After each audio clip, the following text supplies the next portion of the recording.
오늘 저희도 주신 말씀을 같이 읽겠습니다. 구약성경 다니엘 8장 말씀입니다. 다니엘 8장 1절에서 마지막 절까지 27절까지 우리 한 절씩 교독하도록 하겠습니다. 다니엘 8장 1절에서 27절까지 제가 먼저 읽겠습니다. 나 다니엘에게 처음에 나타난 환상 후 벨사살 왕 제3년에 다시 한 환상이 나타나니라. 내가 환상을 보았는데 내가 그것을 볼 때에 내 몸은 엘람 지방 수산성에 있었고 내가 환상을 보기는 을레 강변에서이니라. 내가 눈을 들어본즉 강가에 두 뿔 가진 순양이 섰는데 그 두 뿔이 다 길었으며 그중 한 뿔은 다른 뿔보다 길었고 그 긴 것은 나중에 난 것이더라. 내가 본즉 그 순양이 서쪽과 북쪽과 남쪽을 향하여 받으나 그것을 당할 짐승이 하나도 없고 그 손에서 구할 자가 없으므로 그것이 원하는 대로 행하고 강하여졌더라. 내가 생각할 때에 한 순념소가 서쪽에서부터 와서 온 지면에 두루 다니되 땅에 닿지 아니하며 그 염소의 두 눈 사이에는 현저한 뿔이 있더라. 그것이 두 뿔 가진 순양 곧 내가 본 바 강가에 섰던 양에게로 나아가되 분노한 힘으로 그것에게로 달려가더니 내가 본즉 그것이 순양에게로 가까이 나아가서는 더욱 성내어 그 순양을 쳐서 그 두 뿔을 꺾으나 순양에게는 그것을 대적할 힘이 없으므로 그것이 순양을 땅에 엎드려뜨리고 짓밟았으나 순양을 그 손에서 벗어나게 할 자가 없었더라.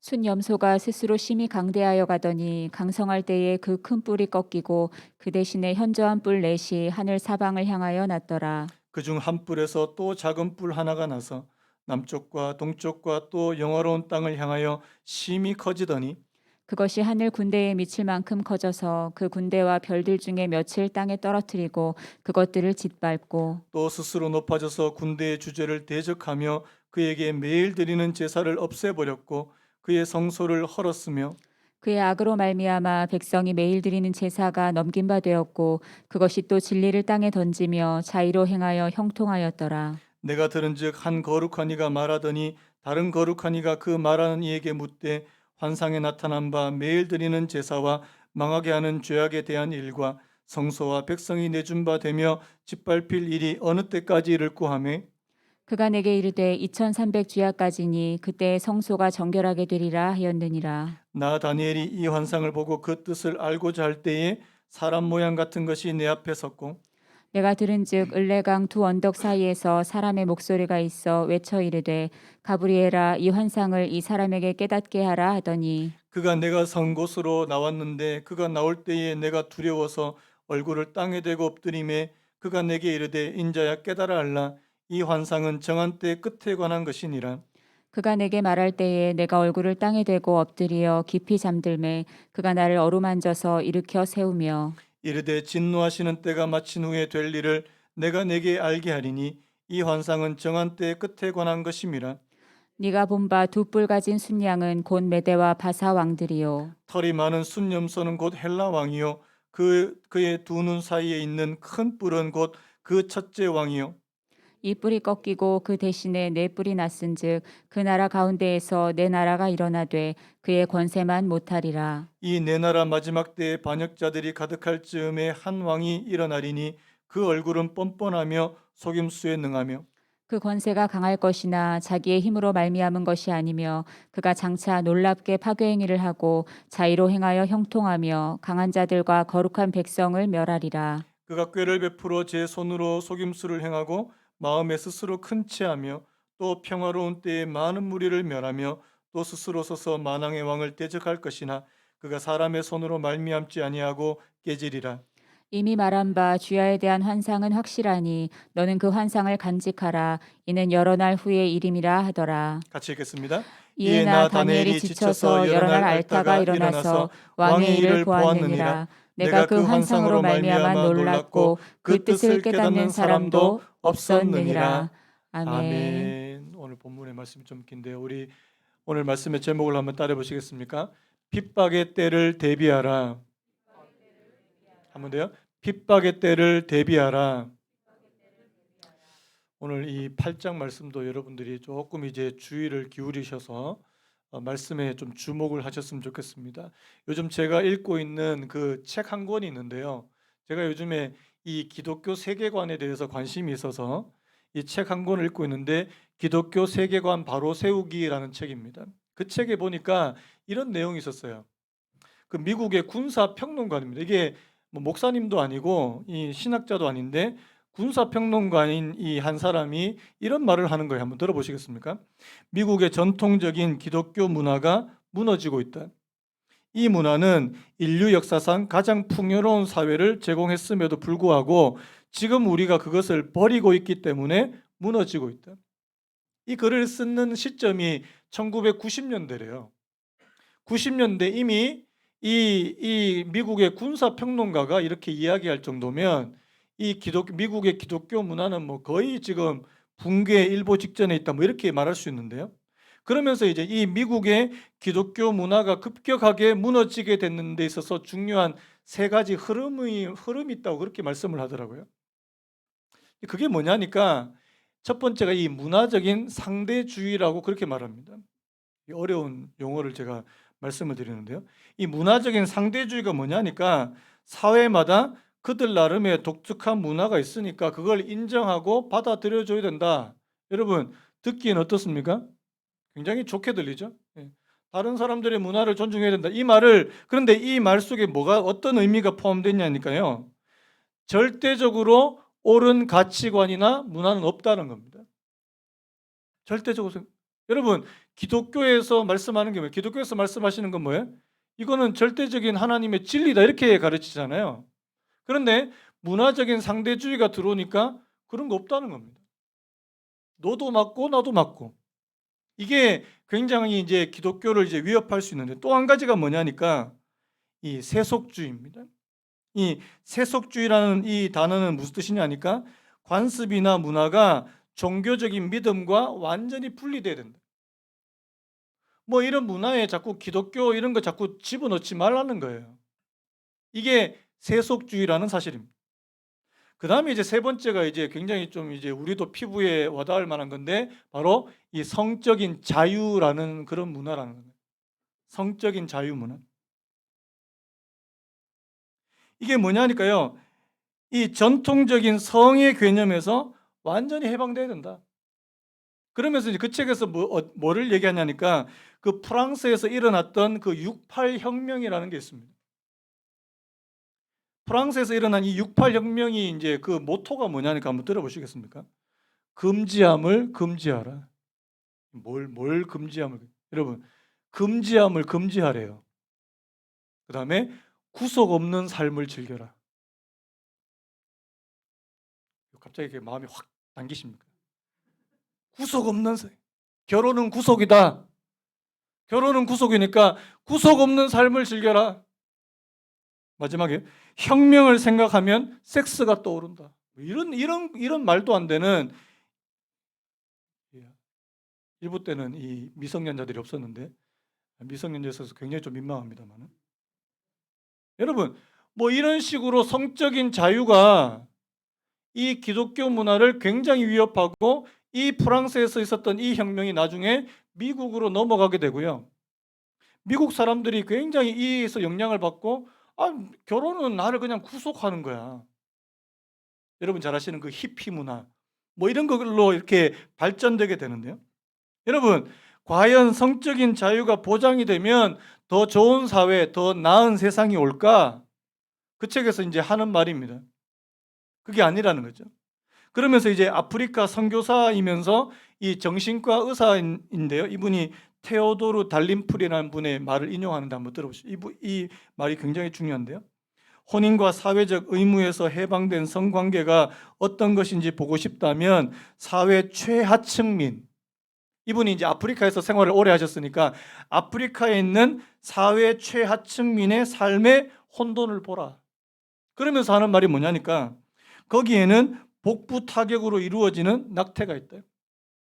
여자들 낙태하는데 그냥 배를 그냥 때려버린다는 거예요. 그러면 낙태된다는 거예요.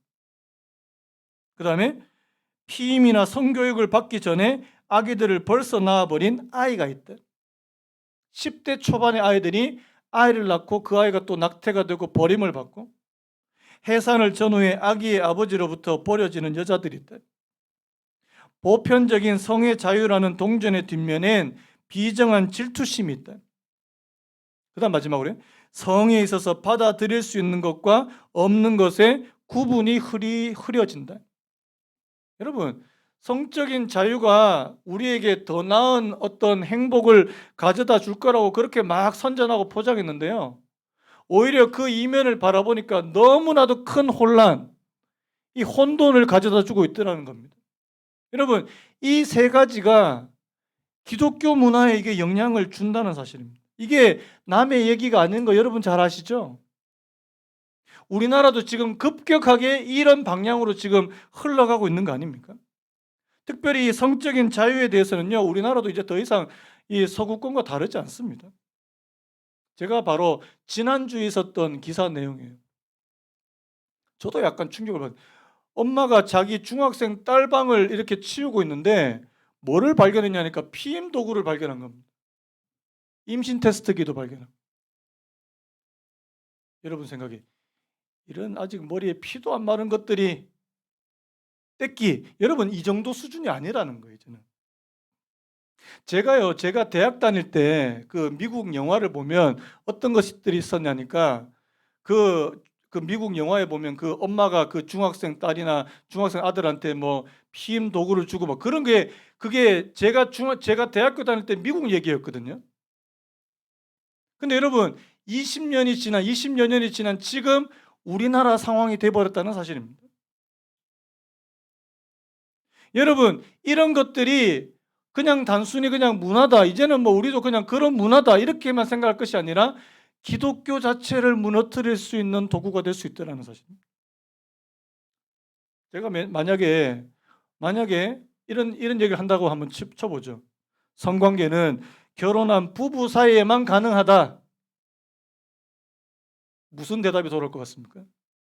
하여튼 저 목사는 꼰대야, 꼰대. 하여튼 여러분 가운데도 우리 목사님 왜 이렇게 꼰대냐, 저보고 지금 그렇게 속으로 생각하시는 분이, 제가 독심술이 없어가지고 하여튼 우리 목사님은 하여튼 꼰대야. 무슨 그런 고리타분한 얘기를 하냐고. 성관계는 결혼 안에서만 가능한, 그게 무슨, 요즘에 보니까 다 하던데요. 만약에 제가 우리 애들한테 야 성관계는 결혼한 이후에만 가능한 거야, 그런데 우리 애들이 하여튼 우리 아빠는 꼰대라고, 무슨 다른 애들 다 하는데 뭐 이런 식으로 나와버리면 우리 뭐 어떻게 대응하겠습니까? 그리고요, 왜 그렇게 지루하고 재미없게 사냐고 조금만 생각을 달리하면 얼마나 신나게 살 수 있는데 뭐 이렇게 이야기한다면요. 제가 왜 이런 말씀을 드리냐니까요. 여러분, 이런 생각, 이런 가치관 자체가 기독교를 위협하고 기독교를 무너뜨릴 수 있다는 사실을 여러분들이 인식하셔야 된다는 사실입니다. 여러분, 어느 시대에나요 기독교를 반대하고 핍박하고 기독교를 위협할 수 있는 강력한 힘이 존재했는데요, 저는요 우리가 지금 살아가는 이 시대는 그것이 더욱더 강력하게 우리를 압박해 온다고 그렇게 생각이 됩니다.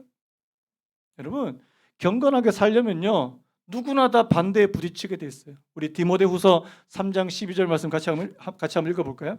디모데후서 3장 12절 시작.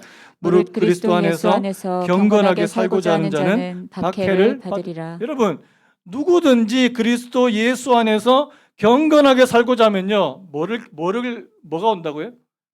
박해가 올 거라. 우리를 반대하고 우리를 싫어하고. 여러분, 제가 왜 이런 말씀을 드리냐니까 오늘 이 다니엘 8장에 나오는 이 환상의 내용이 바로 이런 내용과 무관하지 않더라는 사실. 제가 우리 7장을 우리가 2주 전에 살펴봤는데요, 다니엘이 자기 자신의 주변에 둘러싼 그 네 나라 이 제국에 관한 그런 환상을 보게 되었고, 여러분 기억나십니까? 네 마리 짐승, 독수리 날개를 한 사자, 이사이의 갈빗대를 문 곰, 날개가 넷, 머리가 넷 달린 표범, 그리고 무시무시한 모습을 한 짐승까지, 이 네 가지 짐승을 보여주시면서 하나님께서 다니엘에게 앞으로 장차 일어날 일들을 보여주시는데요, 여러분 8장에 넘어와서 하나님께서 다니엘에게 또 다른 환상을 보여주시다라는 사실입니다. 여러분, 하나님께서 왜 자꾸만 이 다니엘에게 이런 것들 자꾸 보여주십니까? 다니엘 나중에 힘들어가지고요 이 환상 보고 막 알아눕기도 하고 충격을 받고, 그런데 왜 하나님께서는 다니엘에게 자꾸만 이런 환상을 보여주시는 거냐는 말입니다. 이유가 있습니다.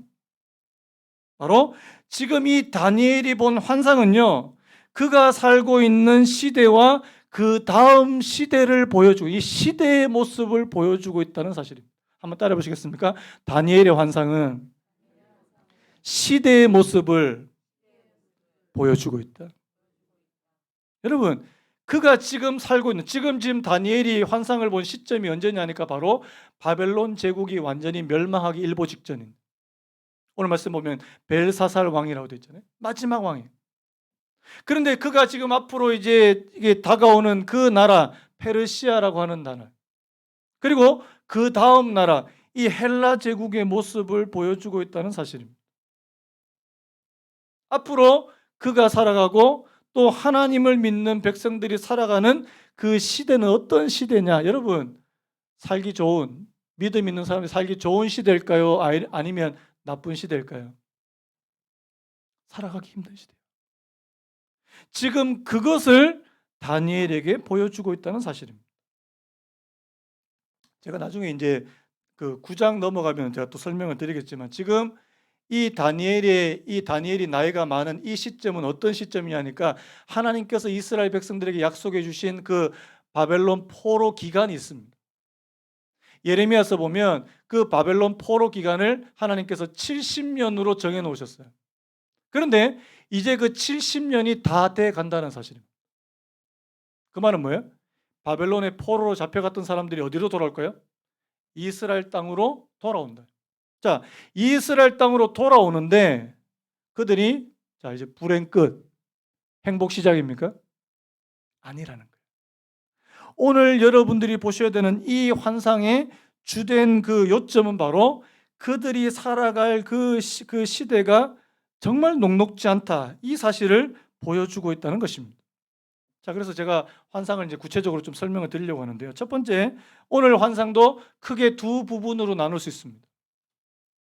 지금 약간 좀 정신이 좀 몽롱해지시는 분들, 여기 히터 다 끈 거 맞죠?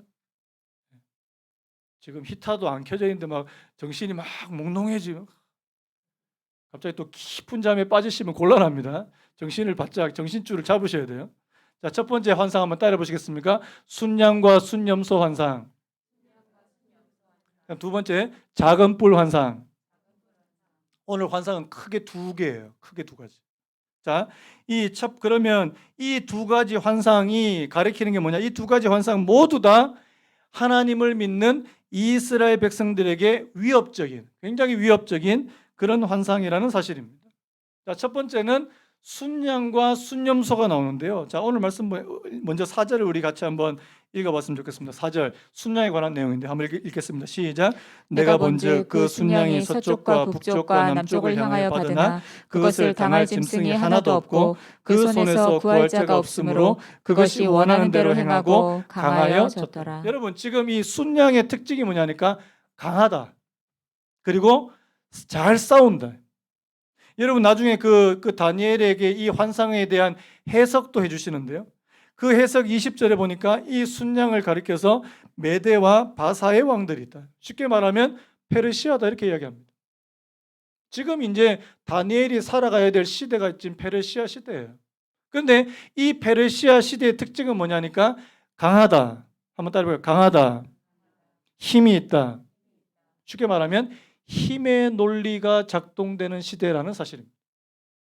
제가 여러분들에게 드리고 싶은 첫 번째 포인트는 뭐냐니까 이 순양과 순염소의 환상은 바로 힘의 논리다. 힘의 논리. 여러분, 요즘 우리가 살아가는 시대도 힘의 논리가 작동됩니까? 제가 어제 이번 주에 말씀을 준비하다가 힘의 논리 그러니까 딱 떠오르는 게 뭔지 아십니까? 우리 동네에 있는 식당들이더라고요. 식당들. 우리 동네에 식당 맛집이 하나 딱 들어왔어요. 저도 처음에 그 집에 가보고 와, 진짜 맛있다. 그 사람들 막 몰려들었어요. 그런데 얼마 지나지 않으면요, 어떻습니까? 더 강한 맛집이 등장합니다. 더 강한 맛집이. 예전에 집은 언제 그랬냐는 듯이 사람들이 없어요. 물론 이제 더 열심히 해서 막 이렇게 하는 그런 집도 있지만, 그래서 처음에 막 잘 되던 집이요, 지금요 문 닫았어요. 문 닫아서 그냥 가버립니다. 또 그러면 조금 있다 어떻게 되는지 아십니까? 더 큰 맛집이 또 들어옵니다. 여러분, 이거 힘의 논리 아닙니까? 힘의 논리.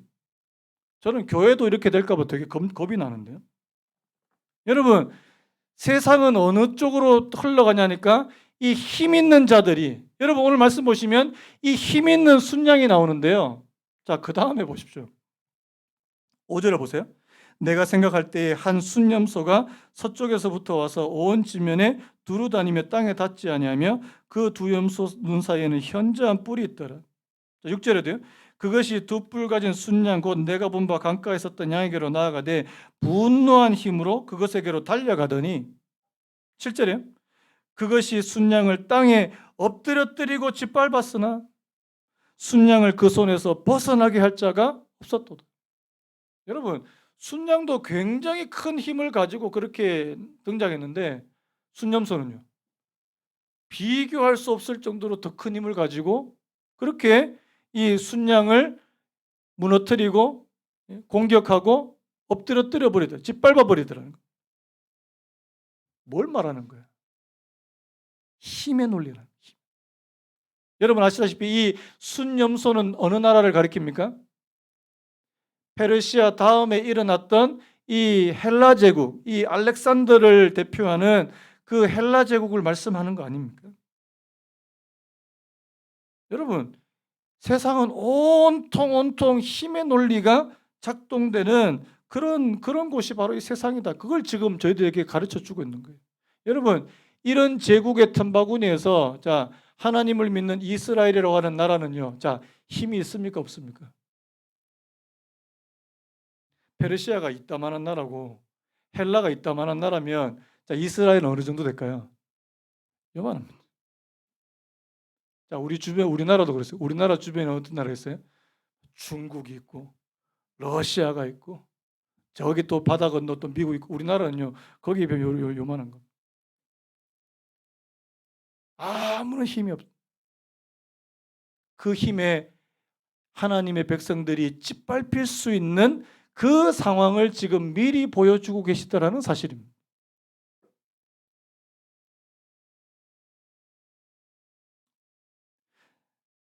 조금 제가 좀 이제 말씀을 조금 더 요약해서요. 이게 첫 번째의 이 포인트라면 두 번째 포인트겠습니다. 그렇다면 이 순념과 순염소의 환상이 이런 부분이라면 두 번째는요, 더 위협적인 게 있다는 거예요. 이게 뭐냐니까 바로 이 작은 뿔 환상인데요. 자, 우리 9절 말씀 우리 같이 한번 읽어볼까요? 9절 말씀 같이 읽습니다. 시작. 그중 한 뿔에서 또 작은 뿔 하나가 나서 남쪽과 동쪽과 또 영화로운 땅을 향하여 심히 커지더니. 여러분, 지금 이 앞에서 그냥 순양과 순념소도 굉장한 힘을 가지고 이 하나님의 백성들을 위협할 수 있지만 이 두 번째 환상은 뭐냐니까 이제 직접적으로 하나님의 백성들을 핍박하는 그런 그 부분에 대한 환상이 이게 작은 뿔 환상이라는 사실입니다. 자, 보니까요, 이 작은 뿔이 순염소에게서 난 네 뿔 가운데 하나에게서 난 뿔이래요. 제가 역사를 조금 설명을 드리려고 하는데 여러분들 조금 정신을 차리, 지도를 한번 보여주십시오. 제가 지도를 하나 준비를 해왔는데요. 잘 안 보이시죠? 하여튼 이 나라들이 뭐냐니까 헬라 제국, 알렉산더가 정복했던 나라 이 사이즈입니다. 근데 알렉산더가 일찍 죽어요. 죽어서 나라가 네 개로 쪼개지는데 여러분 여기서 보실 때 가장 큰 나라, 큰 영토를 차지하고 있는 한 나라가 있습니다. 여러분 보시기에 약간 짙은 황색으로 된 이 나라가 셀레우코스라고 하는 그런 나라가 있습니다. 나라 이름 모르셔도 됩니다. 하여튼 그런 나라가 있더라. 거기에 한 왕이 있습니다. 안티오코스입니다. 이 사람 이름도 몰라도 돼요. 근데 문제는 뭐냐니까 역사상 유대 민족을 가장 괴롭히고 가장 박해한 그 왕 중에 한 사람이 이 나라 왕이었다는 사실입니다. 여러분들이 다니엘 말씀을 보면 이 왕에 대한 내용들이 꽤 많이 나오는데요. 자, 어떤 일이 벌어졌는지 제가 좀 한 세 가지 정도로 정리를 해봤습니다. 이 왕을 이제 이 성경에서 작은 뿔이라고 말하는데요. 자, 첫 번째 한번 따라 보시겠습니까? 하나님을 대적한다. 이 안티오코스 왕의 첫 번째 악행이 바로 하나님을 대적하는 건데요. 자, 우리 10절, 11절 말씀 우리 같이 한번 읽겠습니다. 10절, 11절 시작. 그것이 하늘 군대에 미칠 만큼 커져서 그 군대와 별들 중에 몇을 땅에 떨어뜨리고 그들을 짓밟고 또 스스로 높아져서 군대의 주제를 대적하며 그에게 매일 드리는 제사를 없애버렸고 그의 성소를 헐었으며. 자, 이 사람이 어떤 사람이냐니까요. 자기가 하늘 군대만큼 커졌다. 교만해졌다. 여러분 그 그림 하나 더 보여주시겠습니까? 동전을 제가 보여드리겠는데요. 그 당시 이 안티오코스라고 하는 이 왕이 만든 이 동전에 어떤 글씨가 새겨져 있냐니까 에피파네스, 우리말 아닙니다. 한글 아닙니다.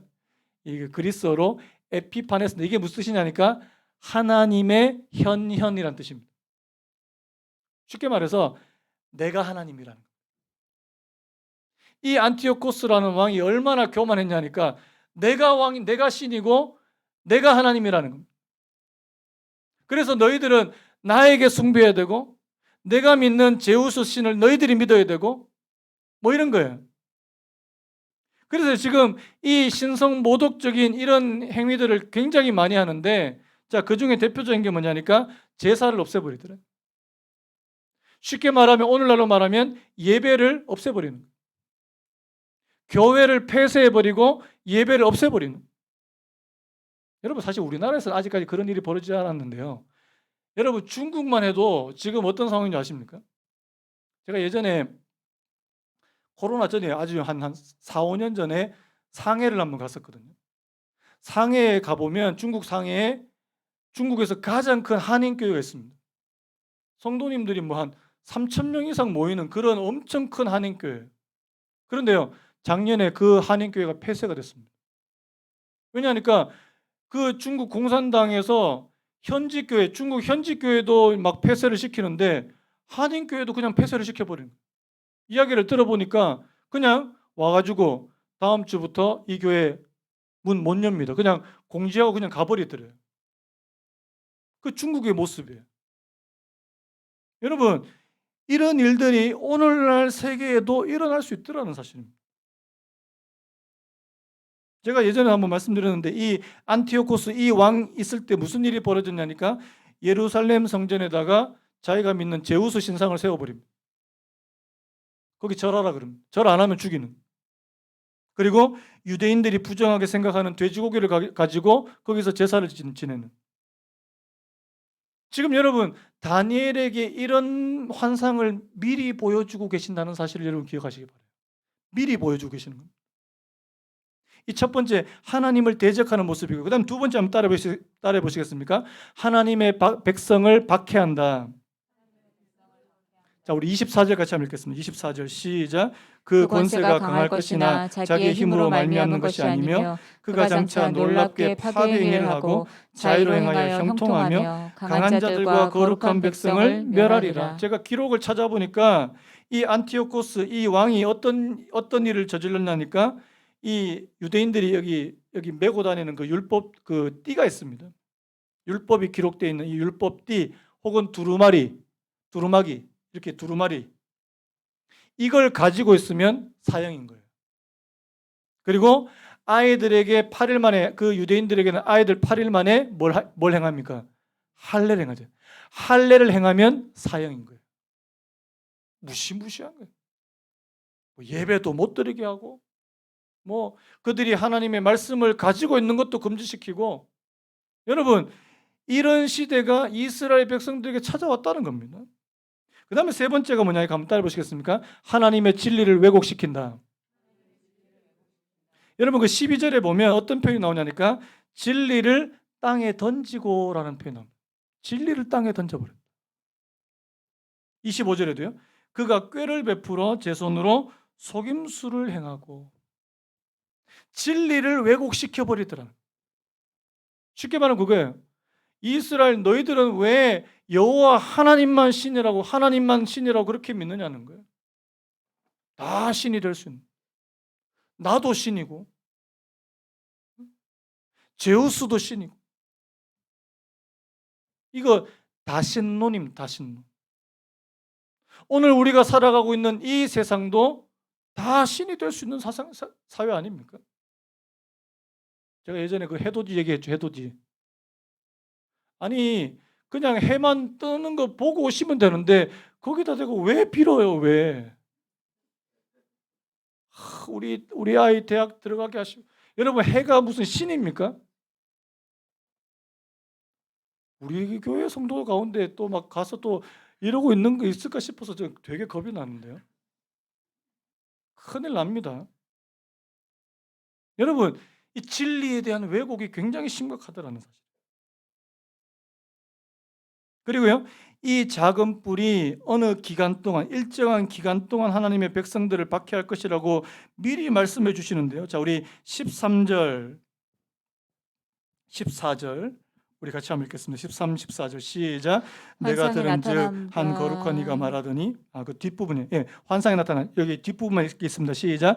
환상에 나타난 바 매일 드리는 제사와 망하게 하는 죄악에 대한 일과 성소와 백성이 내준 바 되며 짓밟힐 일이 어느 때까지 이를 꼬하매. 자 14절 읽습니다. 시작. 그가 내게 이르되 2300 주야까지니 그때의 성소가 정결하게 되리라 하였느니라.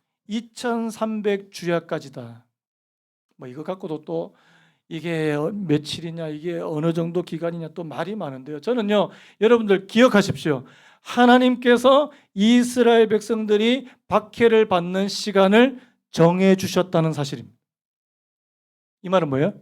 자, 박해의 시작이 있으면 뭐가 있다고요? 끝이 있다. 끝이 있다. 이들이 작은 뿔로 이렇게 대표되는 이런 왕해로 인해서 박해를 받고 핍박을 받음에도 불구하고 이 핍박과 박해도 하나님의 계획과 섭리 가운데 있더라는 사실을 말씀하고 있다는 사실. 자, 여기까지 제가 좀 숨가쁘게 좀 여러분들에게 설명을 드렸는데요. 자, 여러분 앞에서 순양과 순염소 환상, 작은 뿔 환상에 대해서 제가 좀 간략하게 말씀을 드렸는데 이것이 그냥 단지 역사에 한 번 등장해서 이스라엘 백성들을 핍박했던 그 왕만 가리키는 것인가? 저는 그렇게 생각하지 않습니다. 여러분 오늘 여기 다니엘에게 보여주신 이 환상의 내용은요, 오늘날에도 재현될 수 있다고, 그리고 재현되고 있다고 저는 믿습니다. 왜요? 지금도 하나님을 믿는 사람들을 핍박하고 박해하고 무력화시키는, 우리의 기독교 신앙을 무력화시키는 수많은 것들이 있거든요. 제가 앞에서 문화적인 상대주의, 세속주의, 그리고 성적인 자유, 이 세 가지만 말씀을 드렸는데 제가 한 가지 더 말씀드려 볼까요? 물질 만능주의예요. 저는 이게 무슨 사람이 나타나서 여러분들을 막 교회 다니면 일로 와 그러면서 막 잡아가고 이것만 말씀하는 게 아니라는 생각이 들어요.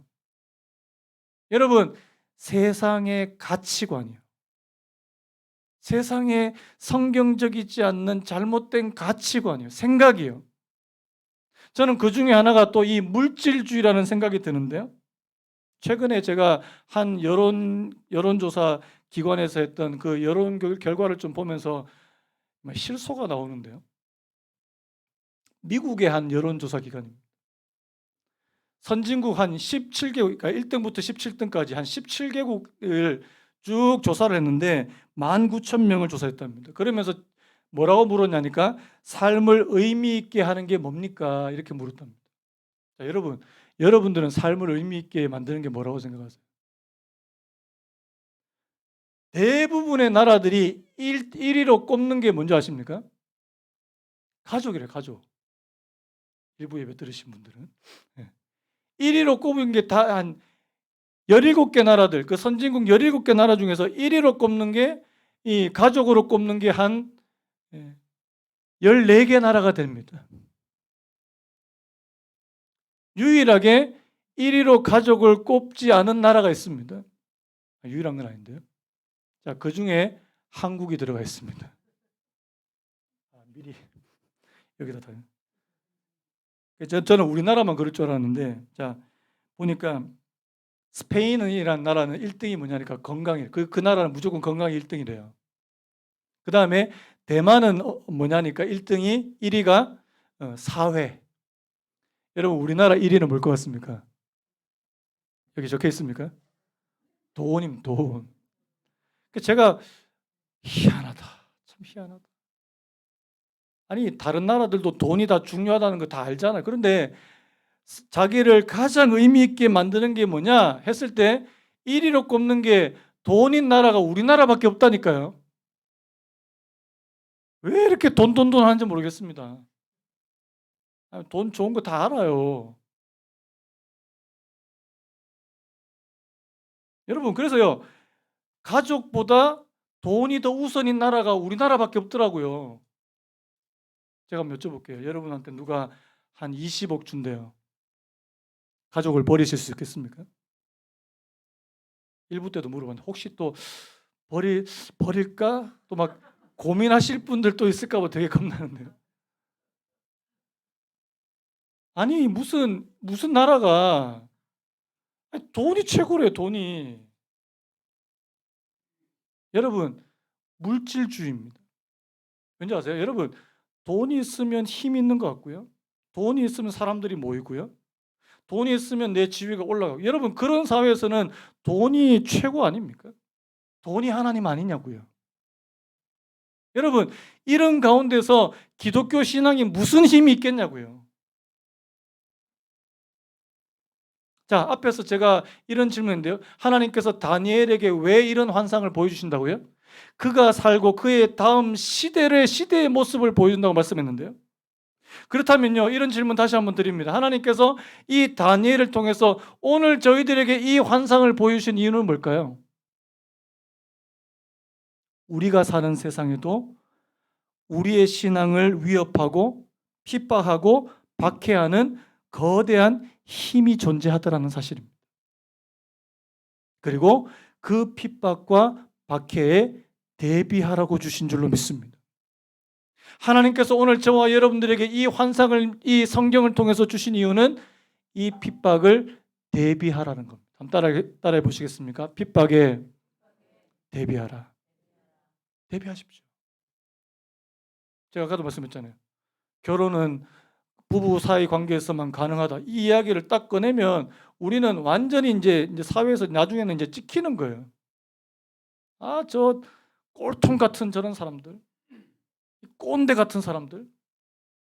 아마 그런 시대, 지금도 아마 그렇게 낙인 찍힐 수 있는 그런 가능성이 많을 것 같습니다. 여러분, 앞으로 저는요, 우리 시대에 이 가치관의 충돌이 더 거셀 거라고 그렇게 생각이 됩니다. 어떤 가치관이요? 하나님을 믿는 이 성경적인 가치관, 세계관과 하나님의 하나님과 상관없는 이 세상적인 세속적인 가치관이 서로 충돌하는, 그런데 이 충돌의 강도가 굉장히 더 세지는 그런 시대를 저희들이 살아가게 될 것이라는 사실입니다.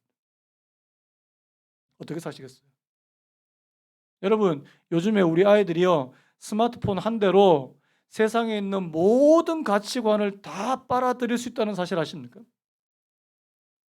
유튜브, 넷플릭스 뭐 이런 것들로 여러분 아이들 뭐 틱톡 아이들의 마음을요 24시간 내내 사로잡을 수 있는 그 세상의 가치관이 물밀듯 찾아온다는 사실.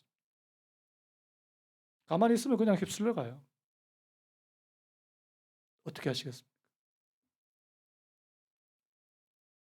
여러분 오늘 이 다니엘 환상에서도요 너무나도 강력하고 또 하나님의 백성들은 너무 약하고 희망이 있습니까?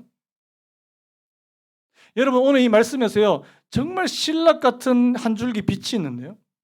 자 25절의 맨 마지막 말씀입니다. 25절 맨 마지막 말씀 보십시오.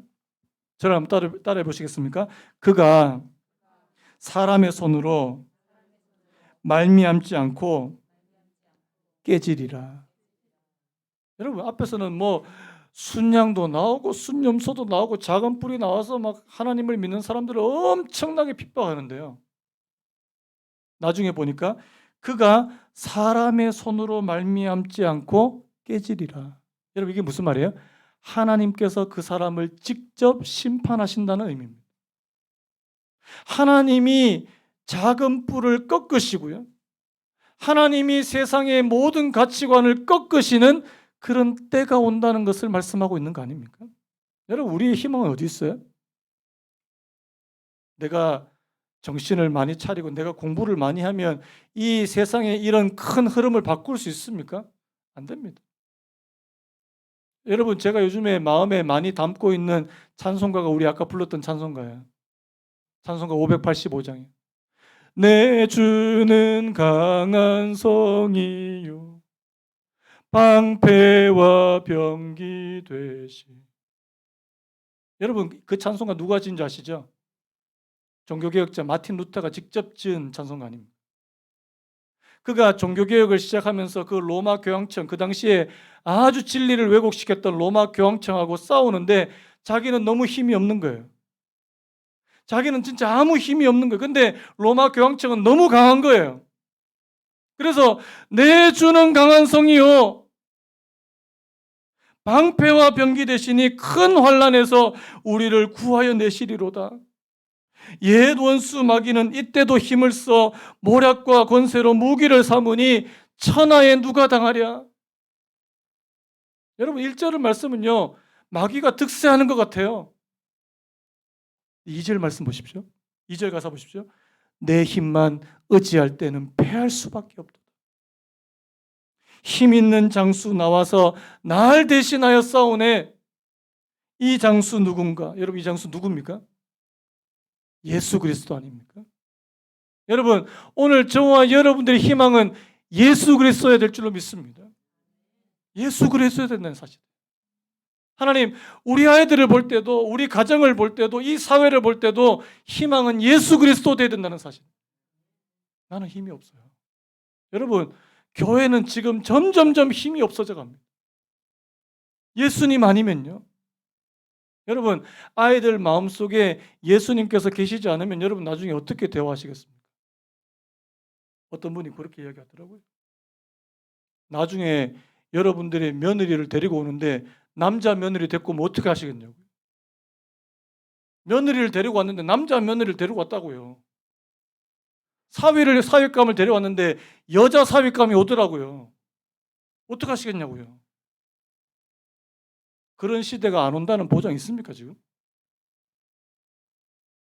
하나님, 우리 안에 하나님께서 주시는 성경적인 가치관, 하나님의 말씀이 없으면 어떻게 우리 자신과 우리 가족과 우리 이 사회 어떻게 이렇게 바르게 할 수 있겠습니까?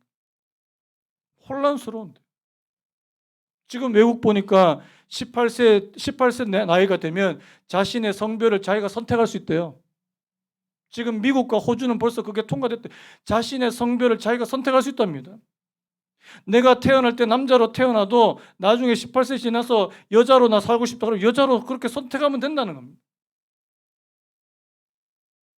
이런 시대에서 우리가 어떻게 살아갈 수 있냐고요. 예수님이 오늘 저와 여러분들의 희망이 되시기를 바랍니다. 하나님의 말씀이 오늘 저와 여러분들의 삶의 기준이 될 수 있도록, 그렇게 살 수 있도록 하나님께서 은혜 베풀어 주시기를 원합니다. 뭐가 옳은지 뭐가 그른지 이제는 너무 혼란스러워요. 하나님, 우리가 정말 붙잡을 수 있는 그 명확한 기준이 있게 해주신, 그것이 하나님의 말씀이 되고 예수 그리스도가 되시기를 예수님의 이름으로 축복합니다. 다 같이 일어나시겠습니다. 우리 아까 불렀던 이 찬양 같이 부르고 예배에 마쳤으면 좋겠는데요. 주 선한 능력으로 안으시네, 그 크신 팔로 날 붙드시네, 절망 속에 흔들리지 않고 사랑하는 주 얼굴 구하리. 우리 같이 찬양하고 오늘 예배 마무리합니다. 주 선한 능력을 안으시네, 그 크신 팔로 날 붙드시네, 절망 속에도 흔들리지 않고 사랑하는 주 얼굴. 우리 한 번 더 고백합니다. 주 선한 능력으로, 주 선한 능력으로 안으신 그 크신 팔로 날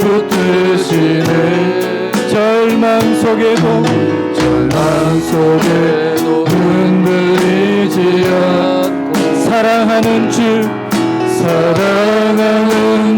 얼굴 보아리 선한 능력으로 일어서리 주만 의지하리 믿음으로 우리 고대 안에 주 오실 그날 영광의 새날을 이전의 괴로운 날 애워싸고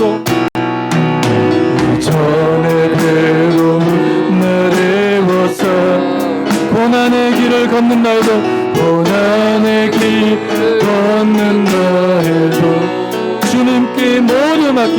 주님께 모두 맡기리 끝내 승리의 날 맞으리 내 승리의 날을 선한 능력으로 일어서리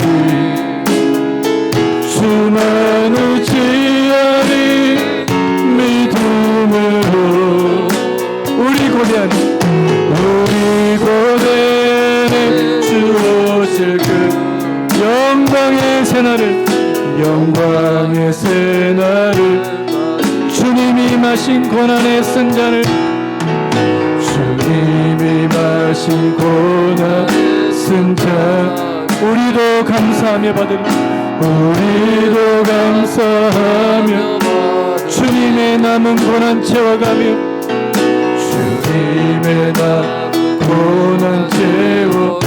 예수와 복음 위에 살리라 선한 능력으로 일어서리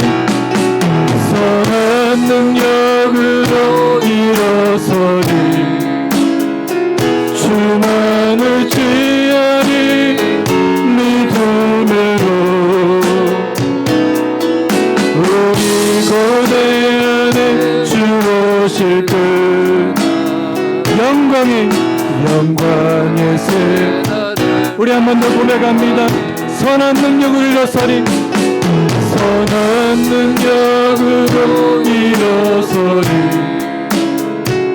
주만 의지하리 믿음으로 우리 고대 안에 주 오실 그 승리의 새날 맞이하리. 여러분, 요즘 여러분들이 문화적으로 많은 것들을 접하지 않습니까? 영화도 드라마도 게임도 여러분 그 속에 교묘한 세상의 가치관이 숨어 있다는 거 아십니까? 내가 분별할 수 있어야 돼요. 이것은 성경적인 가치관, 세계관과 맞지 않다. 이거 성경적이지 않다. 여러분들 그것을 구별하고 분별할 수 있는 필터가 있습니까? 그거 없으면요, 그냥 다 받아들여요. 그냥 저렇게 사는 게 맞는가 보다. 여러분, 하나님의 말씀이 오늘 그 필터가 되기를 축복합니다. 하나님의 말씀을 붙잡을 수 있는, 그리고요, 우리 안에 예수 그리스도께서 주시는 그 선한 능력이 없이는 하나님 이 땅에서 우리가 신앙으로 살아가기 너무 힘듭니다. 구하셔야 돼요. 여러분, 하나님 내게 주의 능력을 구합니다. 하나님의 말씀을 구합니다. 하나님의 말씀을 붙잡을 수 있는 그런 은혜를 구합니다. 이 시간에 우리 자신을 위해서 한 1분 동안 우리 같이 한번 기도하고 오늘 예배 마치겠습니다. 함께 기도합니다.